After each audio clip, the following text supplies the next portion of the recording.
So the SEC came out and filed a civil action against this Arise Bank, and it got me thinking because it had 2 of the 10 things that I hate the most about ICOs and just need to go. If this is going to have any sort of legitimacy going forward, this shit just has to stop. It's ridiculous. So my top 10 in no specific order are: number 1, stop using legal terms of art. You are not a bank. Arise Bank was not a bank. If you want to be a bank, go to your state comptroller, go through the years of regulation and application and background checks and pay all the money and become a bank.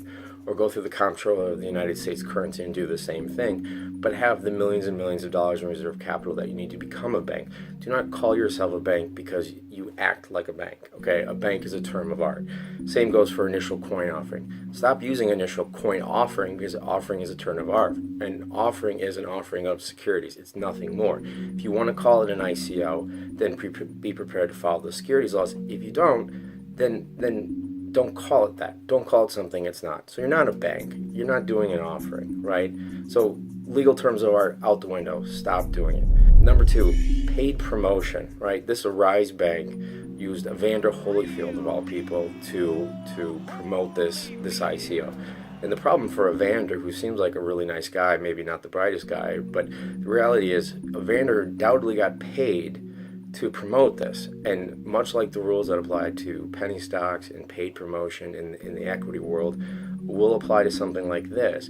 If you don't disclose what you're paying notable people like these celebrities, I think Paris Hilton's done it, Floyd Mayweather's done it, if that's not disclosed, that could be a crime. At a minimum, it's a violation of the Securities Act. And not only does it imply or inure to the issuer, but it also inures to the individual who's doing the promotion getting paid and then allowing their likeness to be used without some sort of disclosure of what that person's getting paid for. Third, and this is a random thing, the advisors thing, right? ICOs, you have all these advisors.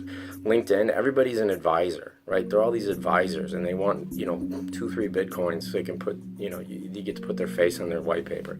Listen, in the real world, right, in the actual equity world, people become directors and they get paid as directors, and they typically don't get paid any money to be a director. What they get paid is stock of the company that they're in, because conceivably they're going to act in the best interest of the company that they're acting for. And what do directors do? They show up. They go to directors meetings, they make decisions, they vote, they have to read, they do something, right? In most cases they have to maybe get on a plane once in a while.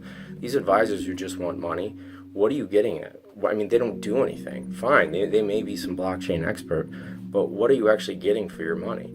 And if anybody really understands what their role is minimal. Their role is they got paid to get stuck in some white paper. So it's complete and utter nonsense. It doesn't make any sense.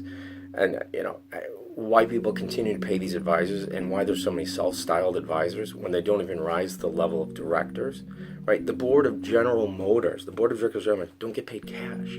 They get paid in stock. So why would some small ICO pay like $25,000 for an advisor who doesn't even have to vote? It's very confusing. And then the next thing that has to go is the foundations, right? The use of foundations in any sort of token offering or any sort of token deal, right? A foundation is, by definition, a non-for-profit. Non-for-profit, by definition, is a 501c3 under the tax code. So if you want to go off this foundation and you really want to project to the market that you're not doing this for profit, right? That you don't want to pay taxes because you have this altruistic vision, that's fine, but you better maintain that, and you better actually act like an actual non-for-profit and go through the process of getting the non-for-profit declaration and then continue to not gain profit or not get taxed on profit and not have a profit motive, have an altruistic motive, have a charitable motive.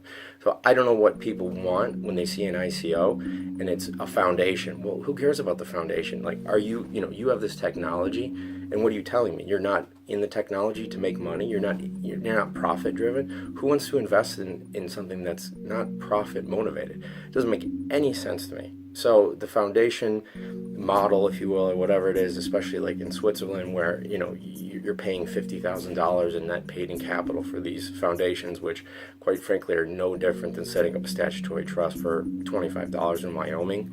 You're welcome.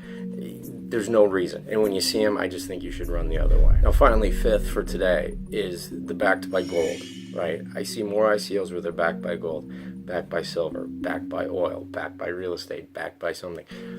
None of that's real unless you can prove it, especially stuff that's in the ground, right? In private equity and publicly traded stock, you can't make claims that you have certain reserves without having certain levels of geological reports. And so to suggest that your token or your coin is backed by some natural resource is completely illogical, absent you having spent literally millions of dollars of actually having proven geological surveys done that actually show that XYZ is in the ground and can actually be brought up out of the ground. Because the reality is, just because you have gold doesn't mean it's worth digging that far down to bring the gold up. Depends on what the price of gold is. Same with oil, right? That's why you see capped wells. Well, if the price of oil goes down, it doesn't make sense to go that far down to get oil that nobody wants.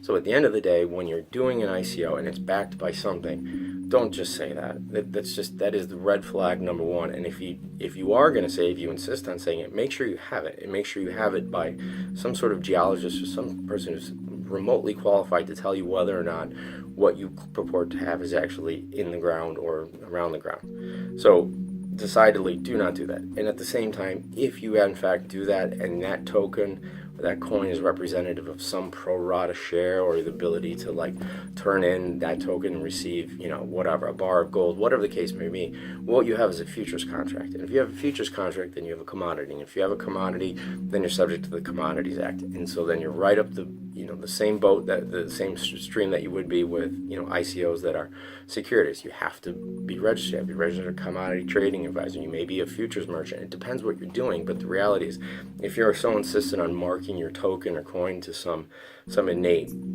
asset, whether it even exists or not, you're purporting and representing to all your investors that you have, in fact, a commodity or futures contract of some kind, which is a regulated product, and you most likely don't have the licensure or the formation to do it correctly. So those are my first five. I'm going to go calm down, come back at you with the next five, the worst things in the ICO world and things that need to go.